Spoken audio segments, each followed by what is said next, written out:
Good morning, everybody. It's wonderful to see you. We have a great talk for you today. So I'm going to go ahead and take a pause and go ahead and shift it over. Would you mind telling us who you are, where you are, and what you're responsible for? Sure thing. My name is Evan Jacobsen, and right now I am the general manager for WU Dining Services, powered by Sodexo. So a lot of my job is managing the operations team, the retail department, resident dining department, the catering department, and then also our support officers. So I manage marketing, PR, HR, finance, and kind of sustainability, safety, just all the different levers that make this business go as a part of this university. So it's a little bit different than what I came up in the day-to-day on-site of managing an individual unit. So it's really cool to see how different pieces, come together, and you get to shake a lot of hands and meet a lot of cool people and be a part of a lot of cool projects. So that's kind of been the shift in the past couple of years that I've made in my career, is to now kind of be overseeing the entire campus, which has been different than individual pieces. I got to admit, that's a lot of responsibility. That's a lot of things to do.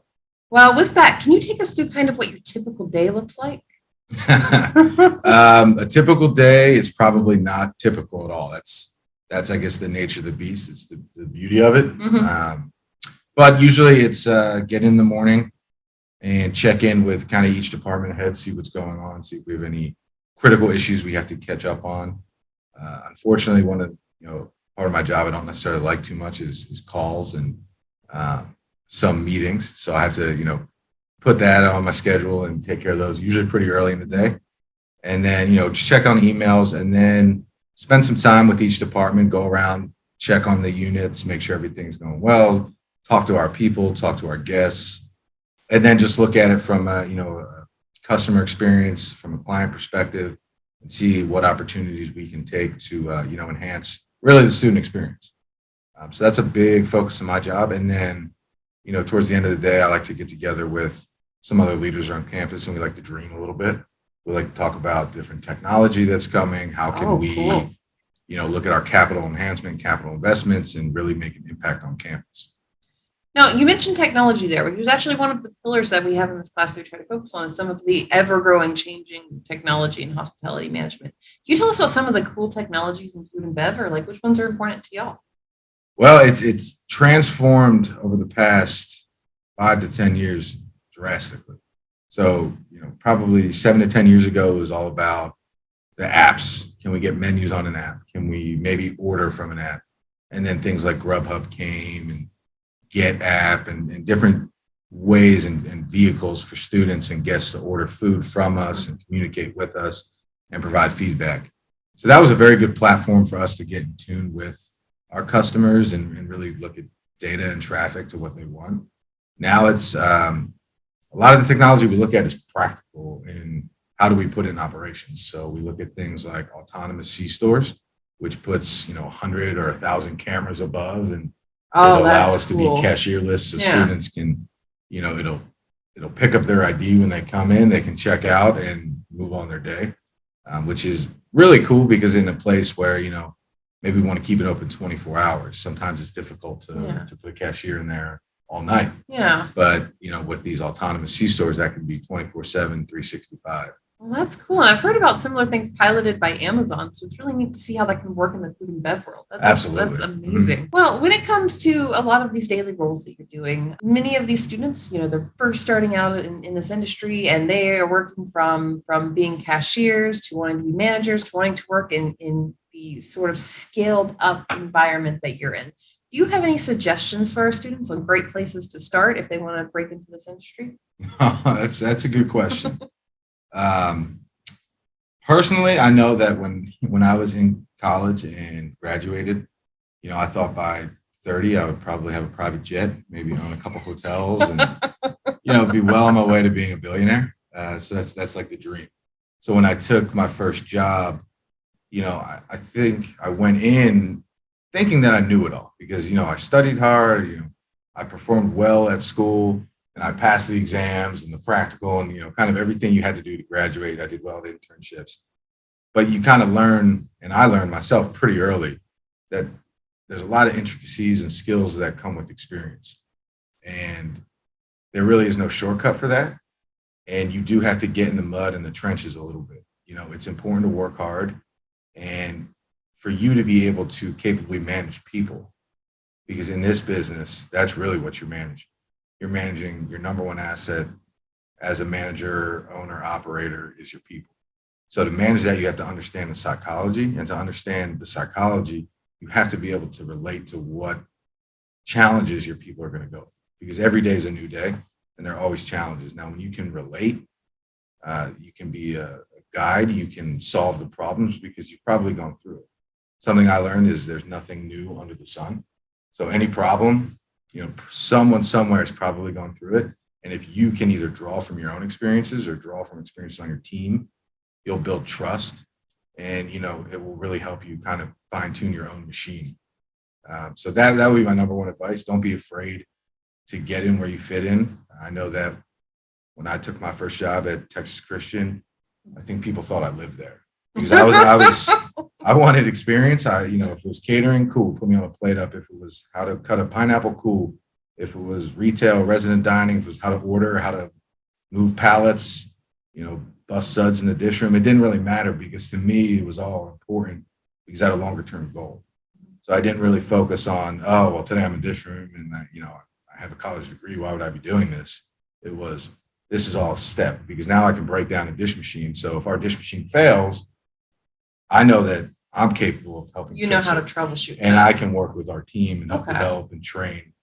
So it gives me credibility. And then it also gives me confidence to lead a large group of people through trials and tribulations to, build success. I appreciate that you're kind of just thinking ahead on a lot of the questions that I have. So another pillar that we've been talking about is leadership. So can you talk to us a little bit about your leadership style, especially as you've gone from working in one place to having to manage many places? How do you approach that? I approach it with accountability. Accountability is number one.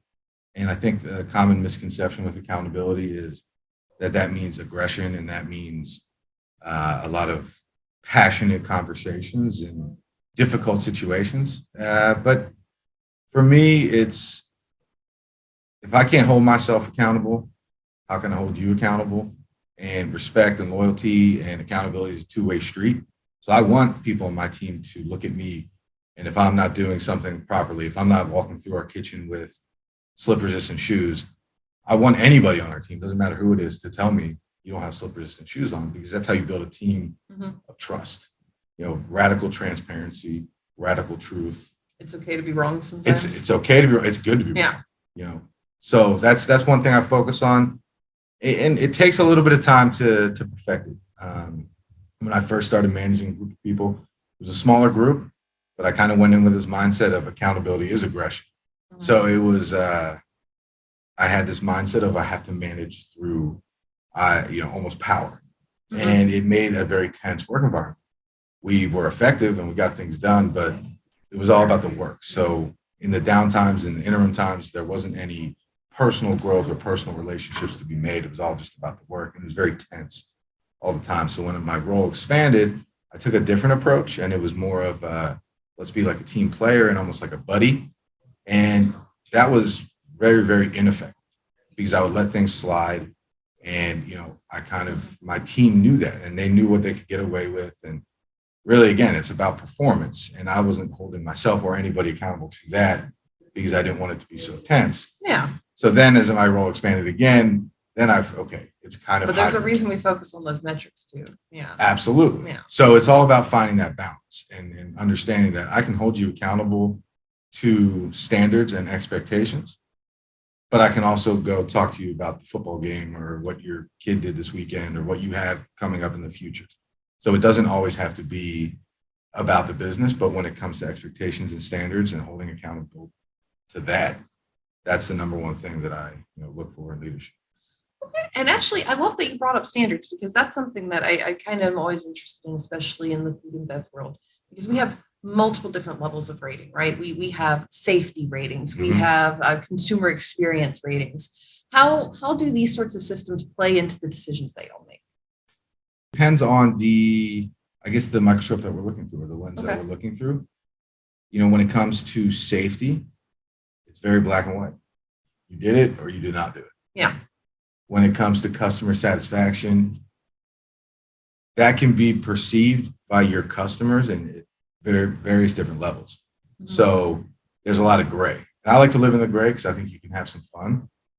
So we understand when we look at business, we will draw data. We will sometimes use outside firms to look at traffic patterns, to kind of do feasibility studies and use analytical tools to see what's potentially missing on campus. What can we add? What will show value? Where are the students living? Where are they going? And then we also draw from things like we have happy or not machines where kids can do a quick survey. We have. Oh, that's cool. The little smiley faces. Yes. Oh, I like green, those. Go green. So that gives us kind of instant real-time feedback, and we do get some funny messages on there. But it does show us different metrics on if kids are happy, if they're not, what are they happy about, what are they not like. And then we also do secret shoppers. We'll hold, we're working on building a dining committee filled with students of different, studies, backgrounds that can work with us, not to necessarily talk about, can we get peanut butter in the dining hall? I mean, we can talk about those things, but we want to talk about what should we put in the new building that we're, about to open up, Mhm. or, what are these initiatives? What do these mean to the student body? And we want to build advocates for the program. And building a space for that student voice to be there. Absolutely. Yeah. Well, that's great that you're getting the students involved, especially because with Sodexo, working with the university is such an important piece, right? Yes, Can you tell me a little bit about what that relationship looks like in between working with a university? Is there any particular hurdles or things that are important to know? It's a great relationship, and we very much so consider and call it a partnership. We work in unison with the Office of Strategic Initiatives, and it's very collaborative. We get to be a part of a lot of decisions, and see how they, as a whole university, we're one arm of the university, and it's a big arm because it's food, and everybody likes to eat, and it's an important piece for the students that live on campus and come to campus every day. And sometimes you think of that as one piece, and that's your piece. When you work with a university that has athletics and academia and so many different things, and events and new buildings, right. Absolutely. And oh my God. So our dining, how does that fit in? So working with them and through their processes and getting to kind of get a glimpse into their thought process and our thought process, and watching kind of our machines align over the past couple of years, and going through COVID with this university and building these processes to help the students out and serve them if they're quarantined or isolated, really kind of brought that together, brought that partnership together. So there are hurdles for sure, but I think that's with any relationship. Anywhere you go, I think a healthy relationship calls for some, disagreements at times. And it seems like food and bev and hospitality and tourism in general is such an important place where relationships matter. Yes. Right. Mm-hmm. It doesn't sound like you ever really want to burn a bridge, especially with maybe your student population or the buildings that you're working with or the staff that you have there. So can you talk a little bit about how food and bev is important for relationships? And feel free to talk about your own stories too, if you want. Yeah, absolutely. Yeah. Food and bev is definitely about relationships. You hit the nail on the head. It's such a large world, but it's an extremely small world. I have people that I worked with in Texas that I've seen pop up in an account I worked at in Philadelphia. And I've seen people when I was working in Philadelphia now are looking for jobs out here. Mm-hmm. So it's a very, in the food and bev world, it can be intense at times. It can be long hours. It's hot. And there's a lot of passion and energy involved in it. And sometimes, that causes for disagreements or disruption, and it might feel good at that time to do something that would potentially burn a bridge, but at the end of the day, it's not worth it, because you do typically run into people again, and that impact on how you left that relationship, you might not think about it, but in 10 years, you could be looking to buy a property, or you could be looking to advance your career, or you could be looking for someone to come on board and help you. And you might not have that resource that you thought you had because of something that happened 10 years ago. So it is a challenge because it is very fast paced and is by the day, but just remember building relationships that last is one of the most important things you can learn, not just in food and bev, but in life. But it is very important here because this circle goes very far. People know networks, and I know that when someone applies here, if I see they went to Penn State, or if I see they're from the Philadelphia area, or if they're working somewhere where I know someone in the industry, I Call them up. instantly pick up the call. That makes sense. And you get pretty good insight and good information, especially if you have a trusting relationship with who you call. They will break it down and let you know what you're kind of getting into. So you can look past certain things, but when it comes to like attitude or how you acted in a certain situation, those things linger and they'll end up sticking with you. Okay. Well, you've given us so much great information. Thank you so much for meeting with us today. Oh, absolutely. Thanks for having me.